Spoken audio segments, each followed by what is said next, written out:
Good morning, students. Hello, this is Neha, your course teacher, and our course title is Principles of Agronomy, and course number is EAS 5111. So, yes, our today's topic is classification of fertilizers. Okay, so let us see. Yes, in our previous lecture, we had discussed about the classification of manures and classification of fertilizers. So, in fertilizer, we had seen like nitrogenous fertilizers, phosphorus fertilizer, and potassium available fertilizers. Okay, so phosphatic and potassium available fertilizers. Okay, so in this lecture we will discuss the rest part of classification about fertilizer. So we have discussed that compound fertilizers. Okay, so compound से क्या समझ में आता है, नाम से ही हमें समझ आता है कि कंपाउंड मतलब एक ऐसा फर्टिलाइज़र हो जो कॉम्बिनेशन हो.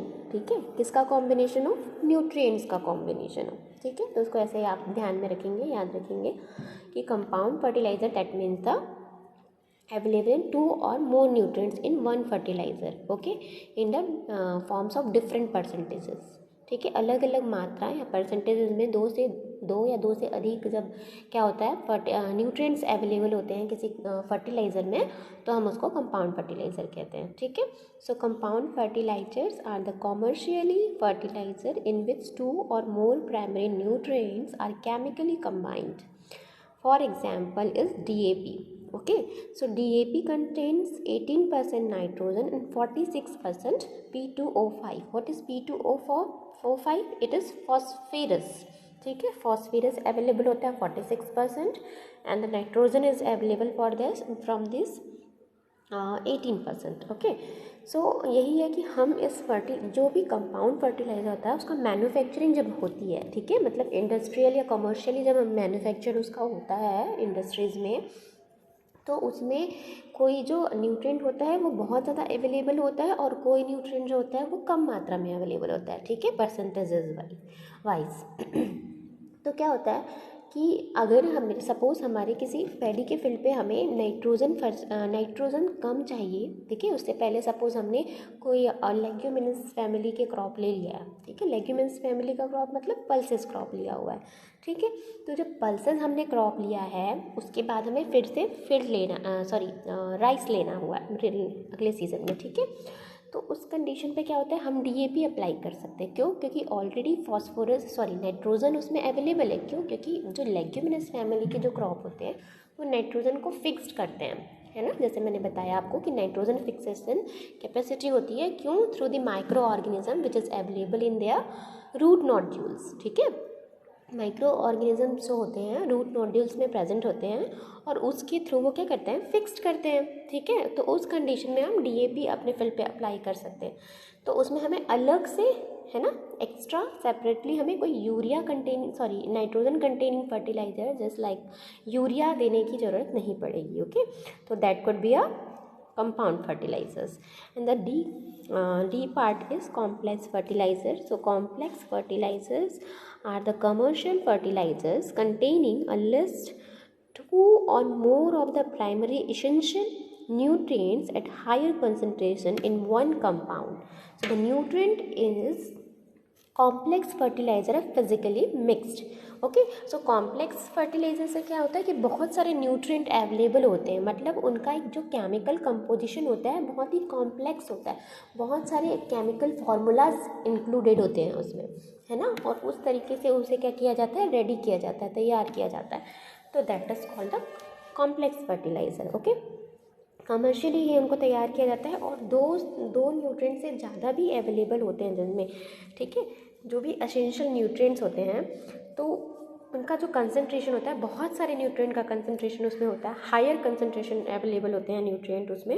That is called the complex fertilisers. Okay, and the last is mixed fertiliser which is also known as fertiliser mixture. जब भी फर्टिलाइज़र मिक्सचर की बात आती है तो बहुत सारे अलग अलग न्यूट्रिएंट्स उस फर्टिलाइज़र में अवेलेबल होते हैं. ठीक है, तो हमें कुछ मेजर न्यूट्रिएंट्स याद रखने हैं कि जैसे कि मैंने आपको कल बताया था कि एसएसपी होता है ना। तो एसएसपी में क्या होता है, फॉस्फोरस भी अवेलेबल है और सल्फर भी अवेलेबल है ना। तो सिंगल सुपर फॉस्फेट, ठीक है, एसएसपी। फिर वैसे ही मैंने आपको बताया था डबल सुपर फास्फेट डीएसपी, फिर ट्रिपल सुपर फास्फेट, ठीक है। तो इसका परसेंटेज इसलिए मैंने बोला था कि आपको ध्यान में रखना पड़ेगा, ठीक है। वो अलग अलग कंटेन रखते हैं, परसेंटेज रखते हैं न्यूट्रिएंट्स के। So mixed fertilizers, they are physically mixture of two or more straight fertilizers. Sometimes a complex fertilizers is also used as one of the ingredients. So the mixing is done mechanically. The fertilizer mixes are usually in powder form, but techniques have been developed for granulation of mixtures so that each grain will contain all the nutrient mixed in the mixture. ठीक है।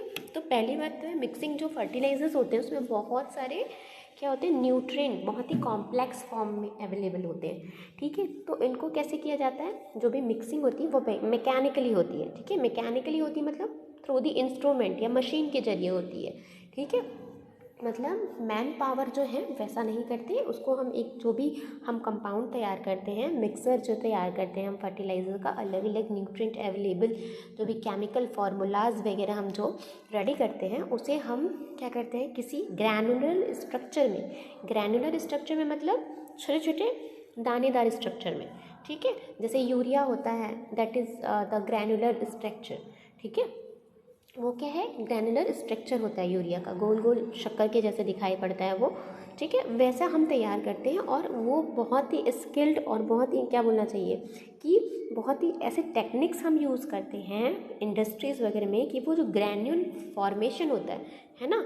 तो जो granular formation होता है उसका एक granule है, मतलब आप एक दाना उठाएंगे तो उसमें सारे कॉम्प्लेक्स तरीके से मिक्सर होगा सारे फर्टिलाइजर, मतलब उस अगर हम टेस्टिंग पे डालें उसे लैब में तो जितने केमिकल फार्मूलाज से हमने उसे रेडी करा है वो सारे फार्मूलाज उस एक ग्रैन्यूल में अवेलेबल होंगे, ठीक है। उसके अकॉर्डिंग हम उसका एक यूनिट मेजरमेंट लेते हैं। कैसे यूनिट मेजरमेंट लेते हैं, मतलब कुछ ग्राम लेके हम देखते हैं कि इतने ग्राम में कौन कौन से न्यूट्रिएंट अवेलेबल हैं और कितने अवेलेबल है, okay. So that is called the mixed fertiliser, okay. So in another lecture I'll tell you that what is the some examples for the mixed fertilizer and compound fertilizers. So they are very important in our for exams point of view. The next is the bio fertilisers, ठीक है। Bio मतलब biologically, ठीक है, मतलब जो भी plants हैं या जो ऑर्गेनिजम्स हैं उनके थ्रू जो भी हम फर्टिलाइजर मिक्सचर्स तैयार करते हैं that is called the bio fertiliser. So bio fertilisers are living organisms capable of fixing atmospheric nitrogen or making native soil nutrients available to crop, okay. So कुछ micro organisms होते हैं, ठीक है, जो हमारे एटमॉस्फेयर में जो अवेलेबल हैं नाइट्रोजन, ठीक है, उसको फिक्स करते हैं। अब फिक्स कैसे करते हैं, थ्रू द बायोलॉजिकल प्रोसेस, ठीक है।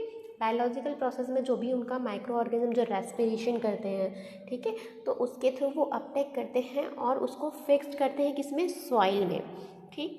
सॉइल के थ्रू हमारे प्लांट को वो नाइट्रोजन मिलता है। तो माइक्रो ऑर्गेनिजम्स जो होते हैं, जो कुछ लिविंग माइक्रो ऑर्गेनिजम्स जो होते हैं वो क्या करते हैं, रेडी करते हैं बायो फर्टिलाइज़र को। और कुछ माइक्रो ऑर्गेनिजम्स को ही हम बायो फर्टिलाइज़र कहते हैं, क्योंकि उस माइक्रो ऑर्गेनिज्म को प्रॉपर, जैसे कोई भी मेडिसिन हम खाते हैं, ठीक है, तो हम एंटीबायोटिक खाते हैं। तो एंटीबायोटिक कैसे रेडी होता है, हमारे ही जो डेड सेल, हमारे जो लिविंग सेल होते हैं, है ना। हमें अगर कोई बीमारी हुई तो किसी भी चीज़ की मेडिसिन कैसे बनती है, अगर आपको कोई डिसीज़ हुआ तो आपके ही शरीर से हम उस वायरस को या बैक्टीरिया को लेते हैं और उसके थ्रू हम एंटीबॉडी रेडी करते हैं, ठीक है, ताकि वो एंटीबॉडी जो है आपके जो शरीर में जो बीमारी है या डिसीज़ है उस एंटीबॉडी से क्या कर सके, फाइट कर सके, ठीक है। तो सिमिलरली इसमें भी ऐसा होता है कि आप जो लिविंग ऑर्गेनिजम्स जो हैं, ठीक है, हम लिविंग ऑर्गेनिज्म को ही एज अ फर्टिलाइज़र क्या करते हैं, लिविंग ऑर्गेनिज्म का प्रॉपर टेक्निक्स यूज़ करके हम फर्टिलाइज़र तैयार करते हैं, ठीक है। और फिर उस लिविंग ऑर्गेनिज्म से जो तैयार फर्टिलाइज़र होता है उसको हम अपने फील्ड पे क्या करते हैं, अप्लाई करते हैं for the better nutrient availability, okay. So atmospheric nitrogen is fixed effectively by the microorganisms, either in symbiotic association with plant system, which is rhizome, azolla, or in associative symbiosis, which is azospirillum, or in free living system, which is Azotobacter, Phosphobacterium, blue green algae, which is BGA भी बोलते हैं blue green algae को, so there is no need to be confused, और in mycorrhizal symbiosis, which is VAM fungi. ठीक है, तो ये सारे माइक्रो ऑर्गेनिजम्स हैं जो सिम्बायोटिक होते हैं। अब यहाँ पे ये सवाल उठता है कि क्या होता है सिम्बायोसिस या सिम्बायोटिक एसोसिएशन। ठीक है, सिम्बायोटिक एसोसिएशन मतलब सहयोगिता प्रदान करना। कैसी सहयोगिता, ये कैसे मदद करना, एसोसिएट करना, कि सिम्बायोसिस हम कह सकते हैं कि symbiosis is any of the several living arrangements between member of two different species. ठीक है, it could be a positive which is beneficial and it could be a negative which is unfavorable, we can say that, or harmful. ठीक है, मतलब जो भी living organisms हैं उनका एक अरेंजमेंट होता है, दो स्पीसीज, किसी भी दो माइक्रो ऑर्गेनिज्म का। स्पीसीज से आप क्या समझते हैं, अलग अलग फैमिली। ठीक है, जैसे हम बोलते हैं अलग अलग फैमिली भी नहीं बोल सकते हम, अलग अलग कास्ट के। ठीक है, अलग अलग कास्ट के दो लिविंग ऑर्गेनिज्म है। सपोज आप जैसे अलग कास्ट के हैं, कोई अलग कास्ट का है, हमारे ह्यूमन में होता है। ठीक है, तो कुछ कास्ट के लोगों का अच्छे से फ्रेंडशिप होता है, कुछ कास्ट के लोगों का फ्रेंडशिप नहीं होता है, तो दैट कुड भी, ऐसे हम समझ सकते हैं कि ये सिम्बायोसिस है, ये नॉन सिम्बायोसिस है। तो जिनकी अच्छी फ्रेंडशिप है that is a positive symbiosis, मतलब वो एक दूसरे को आदान प्रदान कर रहे हैं, लेन देन हो रहा है उनका। ठीक है, जिनकी अच्छी सी फ्रेंडशिप नहीं है, इनेमी है जो, उनके बीच में क्या हो रहा है, हार्मफुल इफेक्ट्स हो रहे हैं, एक दूसरे को नुकसान पहुंचा रहे हैं। ठीक है, तो it is depend on the symbiotic biotic association. Okay, so microorganism is also the symbiosis and asymbiosis only. Okay, so that is the fertilizer. So enough है ना, हमने सारा फर्टिलाइज़र जो भी क्लासिफिकेशन था हमने पूरा पढ़ा, देखा कि कौन कौन से फर्टिलाइज़र होते हैं। तो आपको देखना है कि स्ट्रेट फर्टिलाइज़र होता है, कंपाउंड फर्टिलाइज़र होता है, कॉम्प्लेक्स फर्टिलाइज़र होता है और मिक्स फर्टिलाइज़र होता है बेसिकली।